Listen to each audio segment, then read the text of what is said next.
पिछले 7 दिन से जेल में की तरह बंद बैठे हैं। पंचकुला से आगे नहीं आ पा रहे हैं। अगर वो हमसे अनुरोध करते हैं तो हम उनको वहां से भी लेकर आएंगे। हम उनको कहना चाहते हैं कि आप दबाव में मत रहिए, खुले मन से सोचिए। राजनीति में पद की लालसा इतनी ज्यादा नहीं रखनी चाहिए। पद तो आते जाते रहते हैं, और जो व्यक्ति इंसानियत को जिंदा रखता है, ईमानदारी को जिंदा रखता है, नैतिकता को जिंदा रखता है, वो इतिहास बनाते हैं, वो इतिहास में लिखे जाते हैं। यही मैं कहना चाहता हूं। संघर्ष करता रहा, 20 बरस पहले एमएलए बन गया। मुझे वीरभद्र सिंह जी ने भी पोर्टफोलियो देने की पेशकश की थी, मैंने कभी नहीं लिया, क्योंकि मैं राजनीति में सेवा भाव से आगे आया हूं।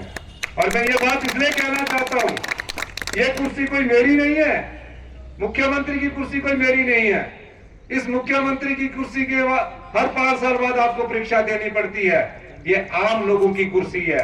मेरे 14 महीने के फैसलों का आकलन कर लीजिए, मेरे 14 महीने के कार्यकाल का आकलन कर लीजिए। उसमें आम जनता की समस्याओं का समाधान निकालने की योजनाओं की नीति नजर आएगी आपको। क्यों? क्योंकि हम आम परिवार से उठकर राजनीति करने आए हैं। आम परिवार का दर्द जानते हैं, किसान का दर्द जानते हैं। इसलिए आज मैं आपसे ये कहने आया हूं, जो लोकतंत्र को कमजोर करते हैं, जो खरीद में अपने आप को बेच देते हैं, आने वाले लोकसभा में आपके पास एक मौका है। आप उस मौका में जनता अगर हमारे साथ खड़ी होगी तो इस भ्रष्ट राजनीति को हम जड़ से उखाड़ फेंकेंगे। आप खड़े होंगे? क्या आप लोग हमारे साथ खड़े होंगे कि नहीं होंगे? दोनों हाथ जरा खड़े खड़े करके होंगे। मैं वादा करता हूं आपको, धन के बल से कुछ लोगों को तो खरीदा जा सकता है, लेकिन हमारी नैतिकता को कोई नहीं खरीद सकता। हम आम लोगों से उठकर आए हैं, आपकी सेवा के लिए आए हैं, और मैं दावे के साथ कहता हूं कि हम 5 साल अपनी सरकार चलाएंगे। महीने तक हम नीतियां बदलते रहे, कानून बदलते रहे। माइनिंग माफिया के खिलाफ हमने एक आंदोलन छेड़ा। मैं जानता हूं कुछ माइनिंग माफिया हमारे खिलाफ हो गए, धन का प्रयोग करके सत्ता हथियाना चाहते हैं। हम आम आदमी से उठकर राजनीति करते हैं। सत्ता का मोह हमें नहीं होता, लेकिन भ्रष्टाचार इस प्रदेश में बिल्कुल पूरी तरह से खत्म करने के लिए हम कटिबद्ध है। इस प्रदेश की आर्थिक स्थिति जो किसी से छिपी नहीं है, 75,000 करोड़ रुपए का हम पर कर्ज चढ़ा हुआ है, 10,000 करोड़ रुपए की लायबिलिटीज थी। उसके बाद हमने अपने सरकारी कर्मचारियों और अधिकारियों को ओल्ड पेंशन स्कीम दी। जितने भी सरकारी कर्मचारी और अधिकारी हैं जो ओल्ड पेंशन स्कीम में आए हैं, उनको मैं ये बताना चाहता हूं, ओल्ड पेंशन स्कीम के बाद जो हमारे में पर आर्थिक प्रतिबंध लगे, उन आर्थिक प्रतिबंधों से भी जूझकर हम उभर रहे हैं।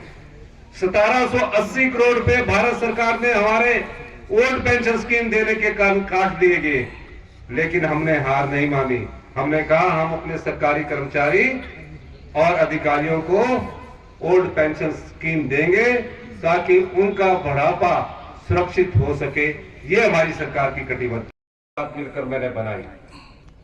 आर्थिक तंगी थी, और आर्थिक तंगी के बावजूद भी हमने हमीरपुर जिले में पैसे की कमी नहीं आने दी। चाहे विधायक हमारे सुजानपुर के थे, चाहे बड़सर के थे, चाहे मेवा के थे, चाहे हमीरपुर के थे, योजनाएं बनी। और मैंने कहा कि इस जिला को दूसरी बार सौभाग्य प्राप्त हुआ है कि यहां से कांग्रेस का मुख्यमंत्री बना है।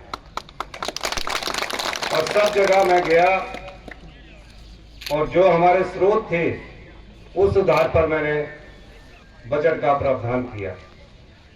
15 साल पहले जिस बस स्टैंड की नींव पूर्व मुख्यमंत्री प्रेम कुमार धूमल जी ने रखी थी, भारतीय जनता पार्टी की सरकारें आई, लेकिन उनके सपने को कोई पूरा नहीं कर सका। मुझे ये बताते हुए खुशी हो रही है कि जब मैं हमीरपुर में आया तो मैंने कहा कि यहाँ जो भी है पहले उसका टेंडर होना चाहिए और टेंडर के बाद मैं शिलान्यास करने आऊंगा। और आज 55 करोड़ रुपए का ये टेंडर हो चुका है और ये बस स्टैंड पे 1 साल में बनकर तैयार होगा। हमीरपुर क्षेत्र में कितनी भी सड़कें हैं उनको कैसे डबल लेन किया जाए, योजना को आकार दिया गया और उस आधार पर मैंने उनको कार्य शुरू किया। मैं ये बात इसलिए कह रहा हूं, सुजानपुर में टोनी देवी का कॉलेज था, सुजानपुर में सिविल हॉस्पिटल का अपग्रेडेशन करने की बात थी और हमीरपुर की जनता की जो आकांक्षाएं थी उसको पूरा करने का दायित्व मेरे कंधों पर था और वहां के स्थानीय विधायकों पर भी था। मैं उनके बारे में कुछ ज्यादा चर्चा नहीं करना चाहता, लेकिन 27 तारीख को जब बजट प्रस्तुत किया जा रहा था, राज्यसभा की वोटिंग थी, रात को हम सारे विधायक इकट्ठे होकर खाना खाया, सुबह का ब्रेकफास्ट किया। मैं कल्पना भी नहीं कर सकता था कि हमीरपुर जिले के 2 विधायक कांग्रेस पार्टी के उम्मीदवार को छोड़कर भारतीय जनता पार्टी के उम्मीदवार को वोट डालेंगे।